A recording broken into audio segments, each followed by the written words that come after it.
দর্শক দেখছেন সে বিতর্কিত এই কাবা ঘরের প্রতিকৃতি যেটি তৈরি করা হয়েছে সেটি ইতিমধ্যে ভেঙে ফেলা হয়েছে এবং সেটি ভেঙে পড়ে গিয়েছে। আপনারা দেখছেন একটু আগে যে মহিলা সে ঘরটি বানিয়েছেন তাকে এখান থেকে নিয়ে গেছেন ফুলছড়ি থানা পুলিশ। মানুষ ভণ্ডামি করতে করতে কত নিচু চলে গেছে এটা আমরা ফেসবুক ইউটিউবের কল্যাণে দেখি।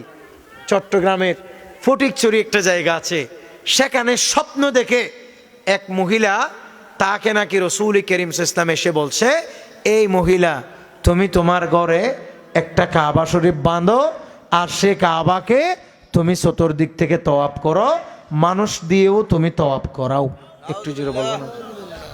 এ ধরনের কথা স্বপ্ন দেখছে কে? মহিলা। মহিলা কে? মহিলা। সব মহিলা দেখে এই জাতীয় যত আকাম কুকাম আছে, কথা কন না, ঠিক নেবে ঠিক? এদের সাথে আমাদের কোন সম্পর্ক আছে? দিন ধর্মের সাথে এদের কোন সম্পর্ক আছে? আল্লাহর খানে কাবা একটা হবে। সুবহানাল্লাহ বলে। আল্লাহর খানে কাবা কয়টা হবে? আমার নবীর রওজায়ে আতহার পবিত্র নগরী মদিনায়ে তয়বা কয়টা হবে? একটা। সৃষ্টি কুলে আল্লাহর ঘর খানে কাবার কোনো তুলনা নাই।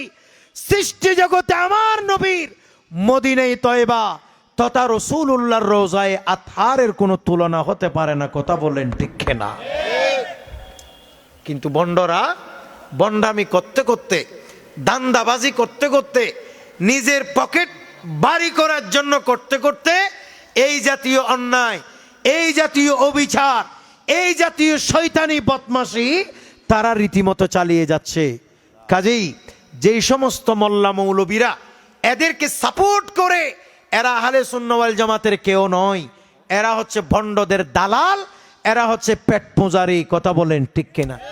এই পেট পূজারির সাথে আমাদের কোনো সম্পর্ক আছে ভাই?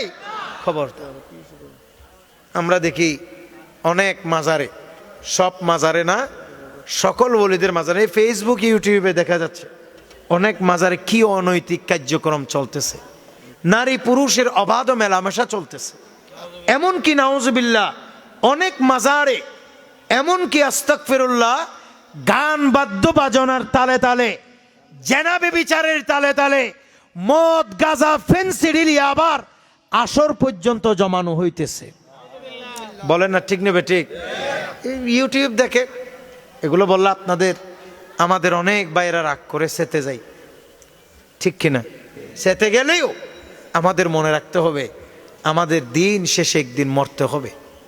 বলে না, দিন শেষে একদিন মরতে হবে। কাজেই দুনিয়াতে সামান্য দুনিয়ার টাকার লোভে যদি এই সমস্ত অন্যায় কাজ আমরা করি, সামান্য দুনিয়ার টাকার লোভে যদি এই সমস্ত অপরাধমূলক কাজকে আমরা যদি ভাই সাপোর্ট করি, তাহলে তো আমাদের জন্য পরকাল বড় ভয়ঙ্কর হবে, অন্ধকার হবে। কথা বলেন ঠিক কিনা? এই জন্য বাবা মাজারে যাবেন, জিয়ারত করবেন, আল্লাহর ওলিয়ে কেরামের জীবনী পড়বেন। আলেমদেরকে বলবো তাসাউফের কিতাবাদি যা আছে, ইমাম গাজ্জালী রহমতুল্লাহ আলাইহির এই সমস্ত কিতাবাদি আমাদেরকে স্টাডি করতে হবে। তারপর আমাদের কলব বিনম্র হবে, আমাদের অন্তর প্রশান্ত হবে। যতক্ষণ আল্লাহর নেককার বান্দাগণের জীবনী পড়বেন না, যতক্ষণ আপনি তাসাউফের কিতাব পড়বেন না, ততক্ষণ পর্যন্ত আপনার হৃদয় শান্তি হওয়া সম্ভব নয়।